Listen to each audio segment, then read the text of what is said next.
This is not a timetable video. This is a warning that I want to issue to all the students out there who are now preparing for the upcoming RBI examination wholeheartedly.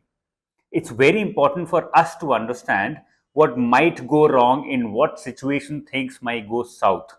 If you have that idea beforehand, it will be very useful because you would then know what not to do and what to do. So, as important as it is to understand and follow a good timetable for yourself in the next 2 months, equally important is also the fact of understanding what is not to be done. What are the things that you must prevent from happening? Otherwise, कितनी भी मेहनत कर लोगे, कितना भी effort लगा लोगे, it might not result in success. So let us discuss what are the things that you should keep in mind and not do. What are the things that you should keep in mind and must do in order to make sure that you get successful. Let's begin.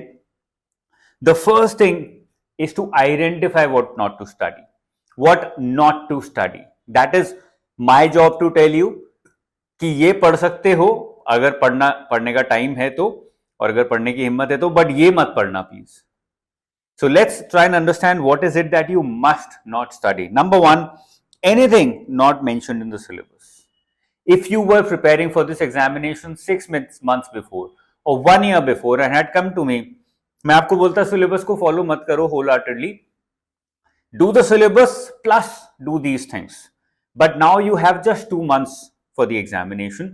अगर अभी preparation start कर रहे हो या अभी पूरा effort लगा के you want to make yourself successful in this exam, then you have to stick with the syllabus. That is your first priority. Syllabus हो गया, फिर देखना कि यार मेरे पास बहुत टाइम है, अभी सिलेबस कर लिया है, now I can do these things, I have the luxury of that, but otherwise not. Multiple books और सोर्सेज बहुत ज्यादा इंपॉर्टेंट हो जाता है कि आप मल्टीपल बुक्स या multiple sources at this point of time you must not use. 10 book उठा लोगे कोई पॉइंट नहीं है, पढ़ नहीं पाओगे. नंबर वन, पढ़ भी लिया तो you will not be able to apply them in the exam. And the same goes with sources. It will become all the more confusing if you start picking up multiple sources. Random sources of current affairs that are not specific to RBI exam.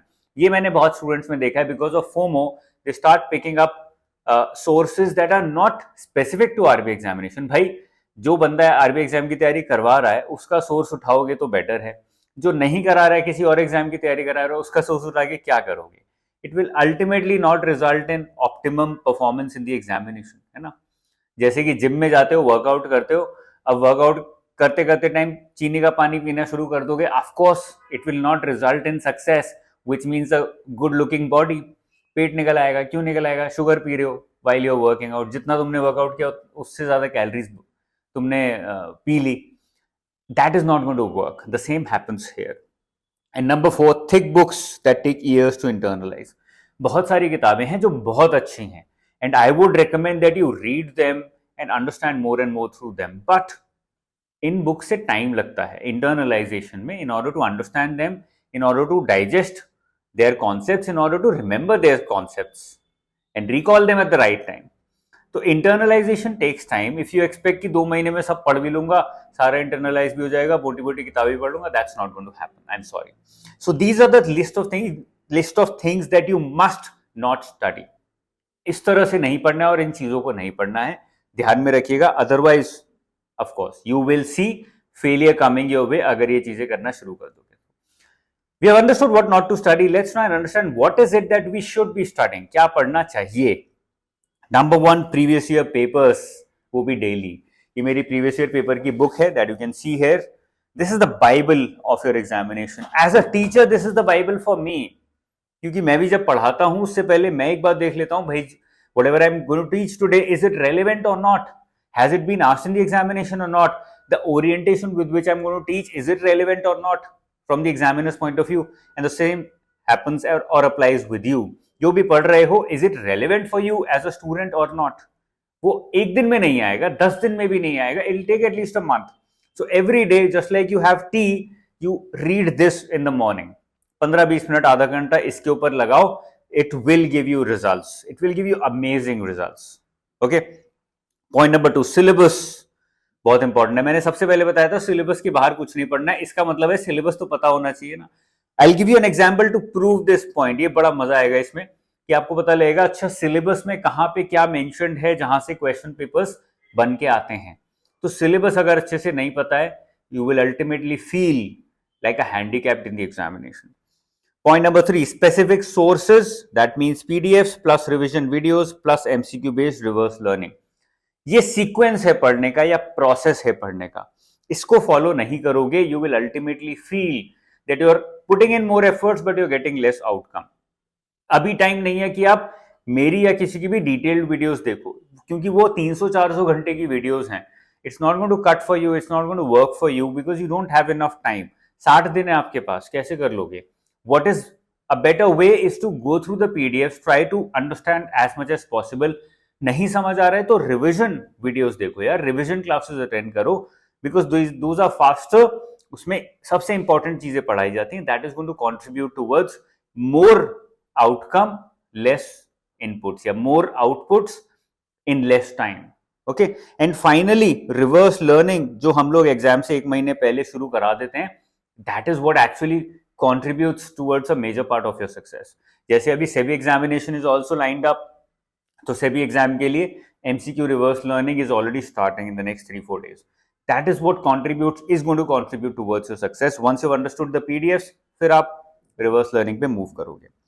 Current affairs के 4 part है, इन 4 parts को ही पढ़ना है, इससे ज्यादा नहीं, इससे कम नहीं। I have discussed this n number of times but I want to discuss it again because यहाँ पे बड़ा कंफ्यूजन रहता है। स्पॉटलाइट मैगजीन 4 महीने की, RBI 247 and PIB 247 6 months, this is the minimum, ये तो करना ही करना है। ये हो गया तो और भी उठा सकते हो। टॉपिक बेस्ड करंट अफेयर्स जिसमें ये सब चीजें आती हैं, plus there are a lot of other things as well.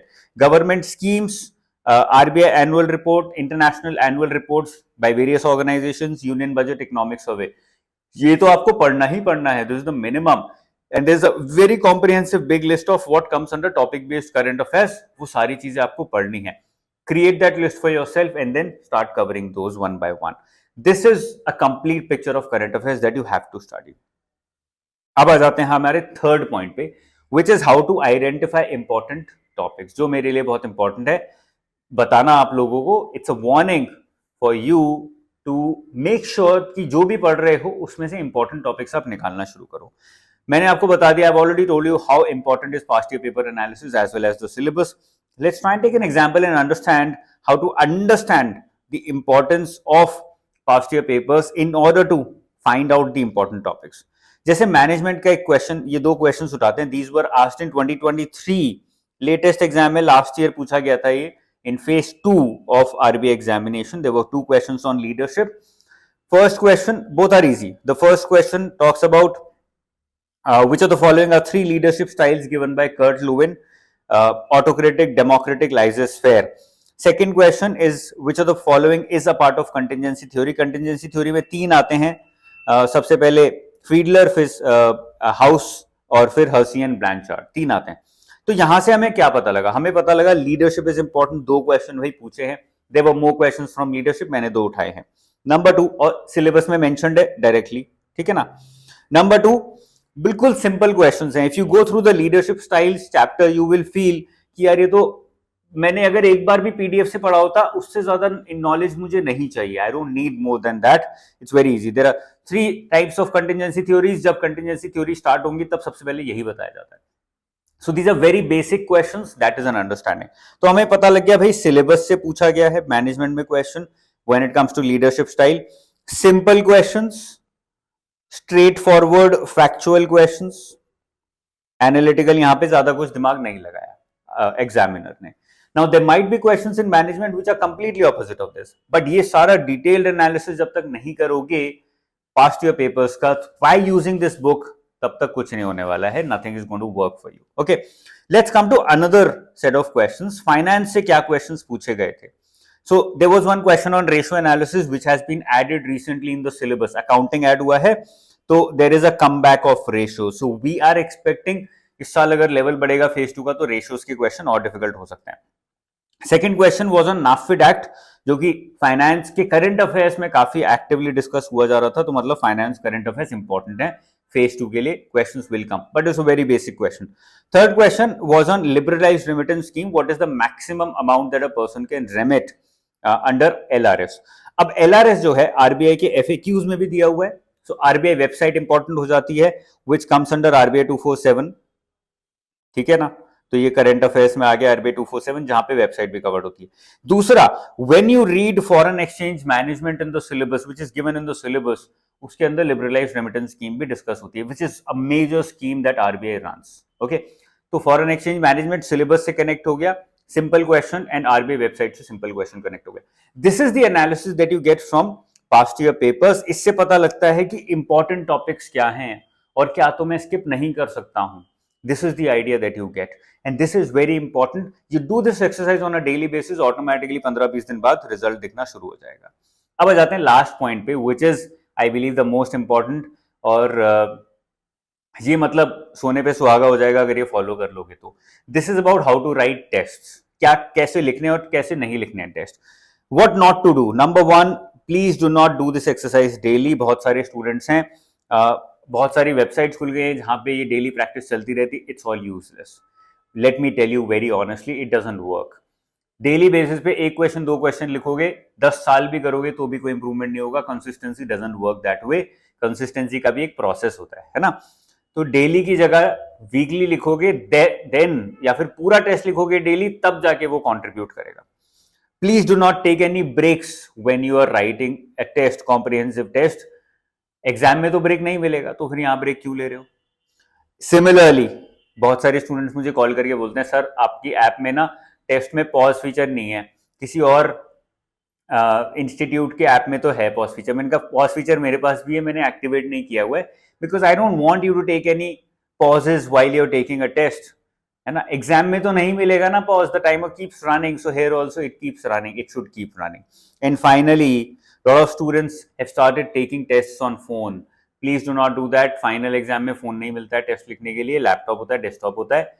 Get a desktop अगर नहीं है तो, या फिर साइबर कैफे से बात करके आप महीने का सब्सक्रिप्शन बना लो कुछ। Please do something, but do not write test on phone, it's not going to cut it out for you. Finally exam में जब जाओगे तब एकदम से ड्रॉप मिलेगा तुम्हारे स्कोर में, if you are practicing on something else, some other device, और फाइनल डिवाइस कुछ और है तो। व्हाट टू डू, करना क्या है, कैसे टेस्ट लेने हैं, मैं आपको एक एक करके बता देता हूं। हर सैटरडे को 2 टेस्ट लेने हैं, जिसमें एक फेज 1 का टेस्ट होगा और एक फेज 2 का टेस्ट होगा। या तो ये फॉलो करोगे, या फिर और 1 objective test of phase 2 plus 1 answer writing of phase 2। You can make this combination also, और you can make a third combination also, where you are writing 1 essay and you are writing 1 answer writing test. एक पूरा एस्से का test लिख रहे हो English का, और एक पूरा आंसर राइटिंग का। 3 घंटे का टेस्ट राइटिंग होना चाहिए और 3 घंटे का एनालिसिस होना चाहिए। ब्रॉड लेवल पे मैं बता रहा हूं, this is what you have to do. अब जून, जुलाई, अगस्त, सितंबर में कैसे डिवाइड करना है, let me tell you that. जुलाई में write 2 test every week, let's assume every Saturday you are writing 2 test. Test का कॉम्बिनेशन ऊपर में से 3 कॉम्बिनेशन मैंने आपको दिए, it can be anything out of these 2, है ना। Which means 4 test days in entire July, 4 Saturdays and 8 tests. So you'll be writing a maximum of 8 tests in July. August में every 2 days you have to write a test, which means maximum of 15 tests. तो हर दूसरे दिन एक test लिखना है, या 2 test नहीं लिखना है, 1 टेस्ट लिखना है, फिर उसका एनालिसिस करना है, फिर अपनी पढ़ाई जो बची है वो करनी है। In September, because you will be done with phase 1, you will be getting into phase 2. Then also every 2 days में there is, you have to write 2 tests now. Her alternate day, instead of writing 1 test, you will be writing 2 tests, because in the final exam you will be writing 2 tests. Okay, एक objective, एक answer writing का। This way you will have a maximum KT of 30 test, इतना तो आप आराम से लिख पाओगे। So this should be the way of writing the test. ये मैंने बता दिया कि जून, जुलाई, अगस्त, सितंबर में how do you divide, and what kind of combinations can you make when you are writing any 2 test, ये भी मैंने आपको बता दिया। What not to write, how not to write, ये भी मैंने आपको बता दिया। So these are the warnings that I wanted to give out to all the students, and I'm very sure that you have written down these warnings, and these warnings are going to contribute positively towards your success, because that is the ultimate objective of creating this video.